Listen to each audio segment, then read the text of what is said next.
Nagaan Waaqayyoo isiniif haa ta'u daawwattootaaf dhaggeeffattoota TV mo'aa. Ganama kana sagalee Waaqayyoo isiniif qabadhee kan inni dhiyaadhe ani luba Waaqshumaa Waldaan jedhama. Sagalee Waaqayyoo ganama kana kan walii wajjin ilaallu Wangeela Luqaas boqonnaa 11 lakkoofsa 29 haga 31 maqaa gooftaa keenya Yesuus Kiristoosiin nan dubbisa. Namoonni baay'atanii gara isaatti yommuu dacha'an Yesuus dhaloonni kun dhaloota hamaadha. Milikkita barbaada. Garuu milikkita Yoonaas raajichaa irraa kan hafe milikkinni biraan hin kennamuuf.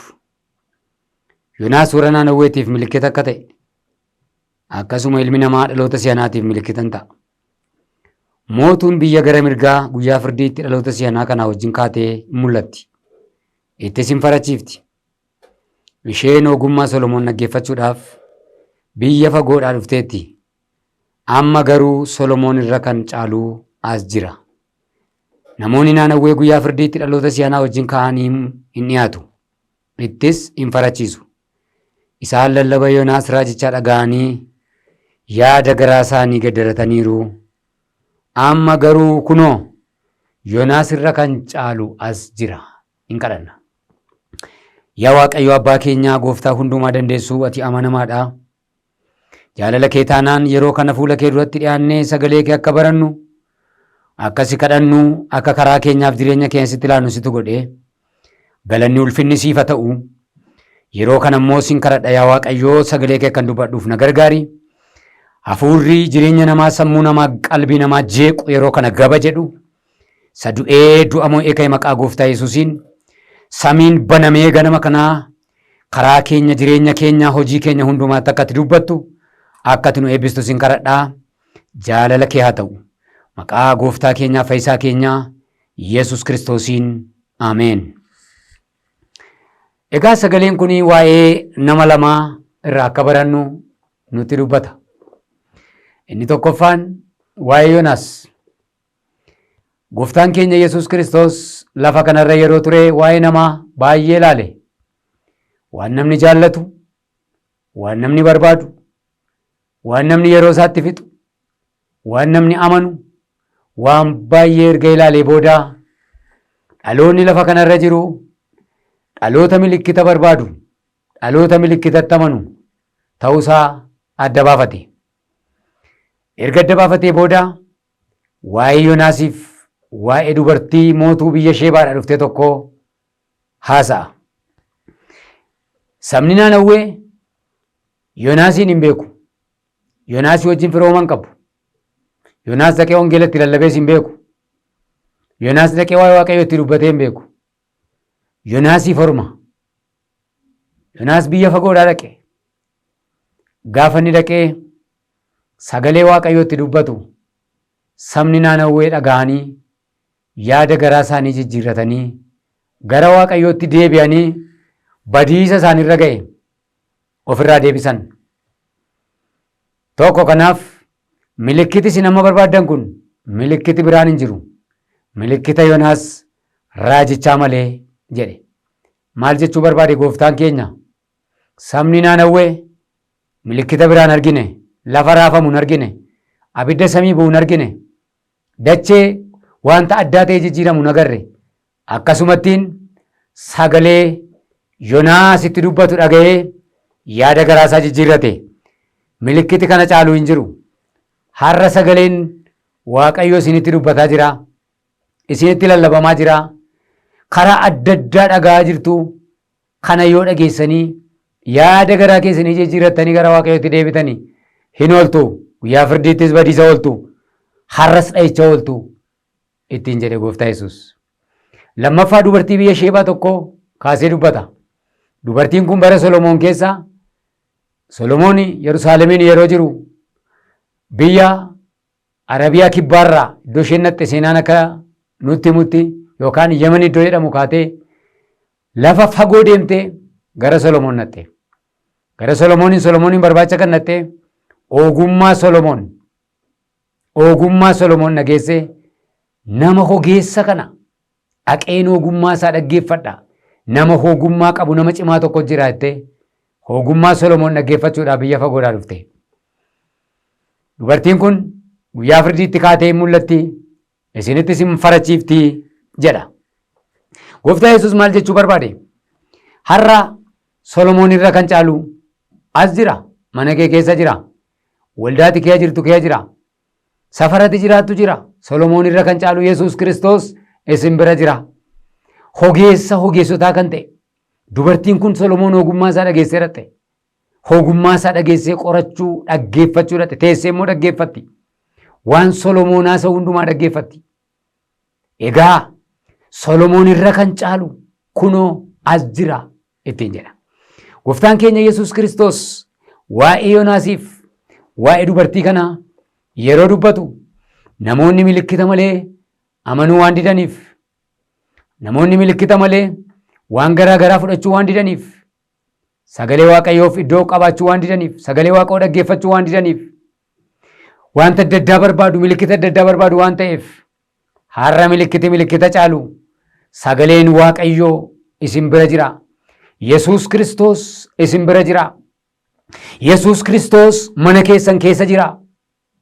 Yesuus Kiristoos waldaati kee jirtu keessaa ganama galgala guyyaa yeroo hundumaa sitti dubbataa jira. Kunoo ganama kanayyuu sitti himaa jira. Solomoon irra kan caalu ogeessi kan irraa baratan, kan irraa dhaggeeffatanii hin quufne, kan karaa namatti himu, kan jireenya namatti himu, kan daandii namatti agarsiisu Yesuus Kiristoos as jira ittiin jedha. Obboloota koo na dhaggeeffachaa kan jirtan isinitti hima sagalee Waaqayyoo. Barri kun bara hamaadha. Barri kun bara gadheedha. Namoonni garuu sagalee Waaqayyoo dhaga'an jiran, namoonni dubbii Waaqayyoof iddoo qabaachaa jiran, namoonni ta'anii milikkita adda addaa eegaa jiru, mallattoo adda addaa eegaa jiru. Iddoo akkasiitti lafa sirbe, iddoo akkasiitti abidda bu'e, iddoo akkasiitti milikkita akkasiitu dhiigatu roobe, iddoo akkasiitti dubbii akkasiitu ka'e. Biyya guddatan, biyyoota gurguddatan keessatti rakkina akkasiitu uumamaa jira. Safara kee jiraannu keessatti rakkoo akkasii ta'aa jira. Bara dhumaati jedhu. Milikkita isa kana ta'anii eegu. Gooftaan keenya Yesuus Kiristoos garuu Solomoon irra kan caalu, Yoonaas irra kan caalu, kunoo isinitti himaa jira sagalee isaa. Obboleessa koo sittan hima dhaggeeffadhu. Yaada garaa keessan jijjiiradhaa. Gara Waaqayyootti deebi'aa. Biyyoonni rakkina hamaa kee jirtan, biyyoonni qoramsa hamaa kee jirtan, sabni naannawwee Yoonaas isa hin beekne isa fagoodhaa dhaqe. Yoonaas isa biyya biraadhaa dhaqe. Isa xaaxaa meeqa keessa darbee dhaqeessayyuu abboomamuu didee garaa qurxummii keessa guyyaa 3 bulee bishaan keessatti nyaatame Waaqayyo adabeessa erge sanatti isa dhaga'ani. Gaafa inni sagalee Waaqoo dubbachuu jalqabu sagalee Waaqoo iddoo laatanii qalbii jijjiiratanii yaada garaa isaanii hundumaa fuula Waaqayyootti deebisanii Waaqayyo hojii yeroo fudhatanii sabni yeroo ammaa gooftaan keenya keere dhaloonni kun dhaloota hamaadha jedhe. Dhaloota hamaadha milikkita barbaada jedhe. Maal jechuu barbaade Yesuus? Dhalooti kun qalbiin jijjiirratu. Dhalooti kun gara Waaqayyootti hin deebi'u. Kottaa gara Waaqayyootti deebi'a. Yaada garaa jijjiirradhaa. Karaa keessa Waaqayyootti kennaa. Jireenya keessa Waaqayyootti kennaa. Dhaggeeffadhaa mana keessan keessa jira. Yesuus Yoonaas irra kan caalu Waaqarraa kan dhufe. Nuuf jedhee dhufe Maariyaam durbarraa kan dhalate. Du'ee du'a moo'ee kan ka'e. Samii kanarratti, lafa kanarratti, ardii kanarratti jaalala abbaasaa kan raawwate. Sagalee koo dhagaa hin jiraattu kan jedhe. Jireenya bara baraa qabdu kan nuun jedhe. Abdii gurguddaa kan nuu gale. Haalelooyaa. Waadaa kan nuu gale. Inni jireenya keenya badiisa oolchuu danda'u. Inni biyya keenya badiisa oolchuu danda'u. Inni du'a nu oolchuu danda'u. Inni salphina nu oolchuu danda'u. Haalelooyaa. Inni daandii nutti agarsiisuu danda'u. Yesuus Kiristoos nu wajjin jira. Sagaleen Waaqayyoo nu wajjin jira. Mana keenya keessa jira. Solomoon irra kan caalu. Ogeessi ogeessotaa. Si bira jira. Mana kee keessa jira. Dhaggeeffadhu Yesuusiin lafa deemtu hundumaatti. Kunoo miidiyaadhaan nagaa jirta. Waldaa kee jirtu keessaa hin nageessa. Faarfannaan hin nageessa. Dhuga ba'umsa adda addaa hin nageessa. Dhagaa jirtu obboloota koo. gara waaqayyootti deebi'uudha. Yeroon isaa amma. Yeroon isaa amma, barichi amma. Yeroon waaqayyo nuu laate amma. Yeroon ammaa kun yeroo jibbisiisaadha. Garuu namni gara waaqayyootti deebi'aa hin jiru. Namni baraa hin jiru, namni dhaggeeffataa hin jiru. Milikkita maalii hedduu kan biraa? Milikkita addaa maaltu dhufa? Milikkita addaa maaltu ta'a? Wanti ta'u hin jiru. Milikkinni milikkita caalu sagalee waaqayyoo kunooti. Sitti maa jira? Yoonaas irraa baradhaa. Mootuu biyya Sheebaa irraa baradhaa. Baradhaa irraa. Yoonaas irraa baradhaa.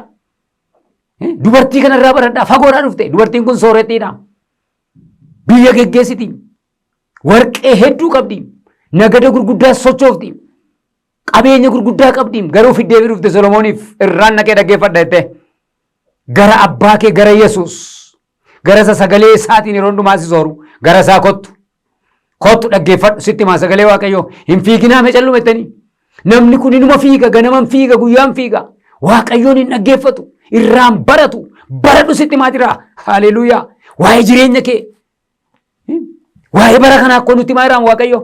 Sitti maa jiraan. Gara inni itti adeemu nutti mera Yesuus. Waan ta'u nutti mera Yesuus. Warri isa amanatan maal akka ta'an nutti mera Yesuus. Hogeessa inni. Kanaaf bara dubartiin kun nattee Solomoon irraa baratte. Bara Yoonaas dhaqee warra Naanawweetti lallabe. Kana hundumaa nutti hime. Har'a sagaleen waaqayyoo kan inni siin jechaa jiru. Solomoon irra kan caalu Yesuus si bira jira. Yoonaas irra kan caalu sagalee waaqayyoo sitti dubbachaa jira. Mana keetti dubbachaa jira. Jireenya keetti dubbachaa jira. Hafuura keetti dubbachaa jira. Karaa keetti dubbachaa jira. Jireenya keef Yesuus karaadha. Jireenya. Hin kadhanna waaqayyoon. Haleluuyaa. Ati amanamaadha. Ati jiraataadha. Ati waan hundumaa gochuu dandeessa. Aba waan hundumaa gochuu si harka jira. Ati Solomoon irra caalta. Ati Yoonaas irra caalta. Lafati jirtu ogummaa guddaatu jira. Lafati jirtu beekumsatu jira. Lafati jirtu fayyinatu jira.